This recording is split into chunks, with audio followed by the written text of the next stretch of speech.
Time இப்போ கரெக்டா 2 மணி ஆக போகுது. சேடா வந்துட்டீங்களே மதியானம் 2 மணிக்கெல்லாம். Night 2 money. பட் ஓகே, இத்தனைக்கும் நாங்கள் கொஞ்சம் குயிக்காக முடித்தோம். இந்த லிங்க் எல்லாம் சம்டைம்ஸ் எங்களுக்கு காலைல 5 o'clock 6 o'clock ஆகிடும். ஃபர்ஸ்ட் நான் இயர் பண்ணும்போது 6:30 காலைல தான் வந்தேன் வீட்டுக்கு. பட் இப்போல்லாம் கொஞ்சம் பிளான் பண்ணி சீக்கிரம் முடிச்சிடும். பிலேட்டட் விஷஸ், ஹாப்பி வேலண்டைன்ஸ் டே. தேங்க்யூ. அதான் 2 டைமண்ட் நெக்லஸ் கொடுப்பேன்னு நினைச்சேன். இந்த நேரத்துக்கு உனக்கு என்ன தேவை சொல்லு? நேரத்துக்கு தான் தேவை.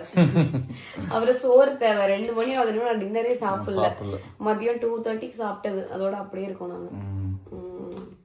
சரி ஓகே, தேங்க்யூ ஸோ மச். உனக்கும் வேலண்டைன்ஸ் டே வாழ்த்துக்கள். ஒரு காலத்துல என்னென்னமோ பண்ணுவான் வேலண்டைன்ஸ் டேனா. இல்ல இதுலயும் என்னோட அன்பு இருக்கு, அதெல்லாம் சொல்ல. அதுக்கும் அப்படியெல்லாம் உன்னை விட முடியாது. கட் பண்ணல அப்படியெல்லாம் உன்னை விட மாட்டேன். சரி இதெல்லாம் வாங்கி கொடு. ஓகே, பிரபா எனக்காக டின்னர் பண்ணி கொடுத்துட்டான். Thank you so much. உனக்கு? நான் போய் வீட்டில் சாப்பிட்டேன். ஓ, எனக்கு மேகியும் பனானாவும்.